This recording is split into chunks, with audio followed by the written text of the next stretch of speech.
Most people who try to lose weight using standard advice from the internet will eventually succeed at dropping a few pounds.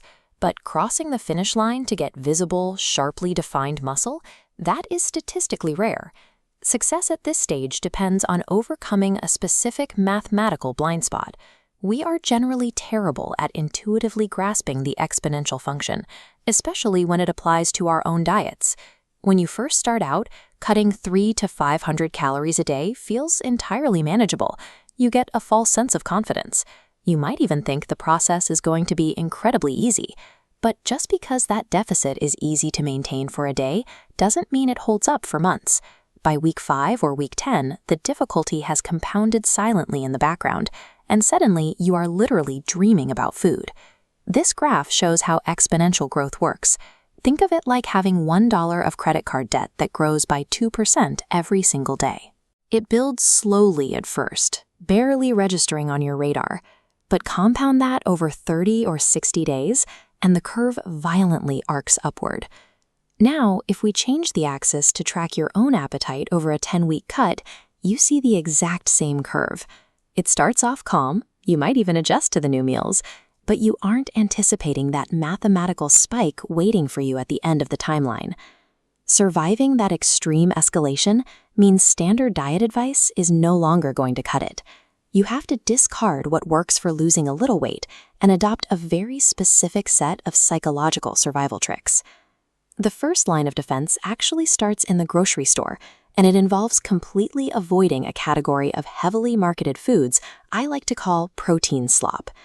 In the United States, regulatory bodies like the FDA leave a massive loophole for marketers. Brands are allowed to slap the word protein on almost any package, completely regardless of the actual sugar content inside.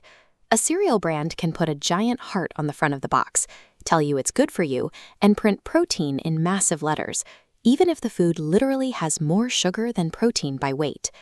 Even when they strip out the sugars and replace them with zero-calorie sweeteners, isolates, and gums, you are still eating a highly processed rectangle that you can swallow in 10 seconds. It doesn't fill your stomach, and it is engineered to trigger cravings for another one right out of the box. The counter strategy is eating high-volume, unprocessed foods. Take tofu, for example. It is mostly water and protein. It forces you to actually take time to chew, and it physically takes up space on your plate. It fills the stomach without triggering a binge. Which brings us to the second tactic, relentless tracking. Because the exact moment you stop being aware of your calories is the exact moment you start to fall off the diet. If you try to guess your way through a restaurant trip or a pizza night with friends, you will severely misjudge the intake. Being 2,000 calories over your goal doesn't just ruin the day. Mathematically, it erases an entire week of progress. When your hunger reaches those exponential levels, you cannot trust your own memory, and you certainly can't trust the food industry's packaging. Survival here requires defensive eating and strict data tracking. You have probably heard the standard advice to drink a glass of water when you feel hungry. That works in the beginning, but after 2 months of dieting, drinking water to fill the void completely stops working. The biological reality is that liquid water, whether it is sparkling water, diet soda, or iced tea, empties from the human stomach in under 10 minutes. It simply doesn't stick around long enough to keep you full.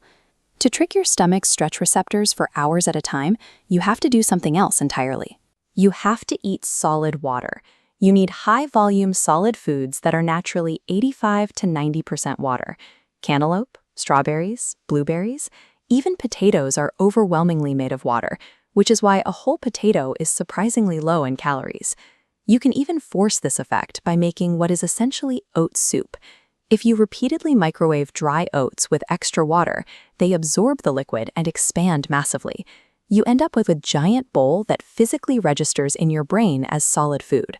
Surviving the deep stages of a diet requires a mechanical workaround. You have to physically expand the stomach with waterlogged solids to outlast the hours between your meals. Once you have the food and tracking dialed in, you face the final hurdle, your own food obsession. If you only have 1,800 calories to consume in a day, you must spend about 90% of your waking hours entirely without food. This is why spreading out tiny snacks throughout the day is a terrible idea.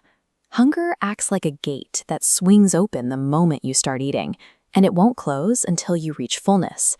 To combat this, you have to drastically change your environment. That means completely removing trigger foods from your house and distracting your brain with work, hobbies, or anything else that keeps you out of the kitchen. There is a strange misconception here. We assume that achieving an elite physique requires an intense, obsessive passion for fitness and nutrition. But obsessing over the diet and constantly thinking about all the different food choices you could be making is actually dangerous.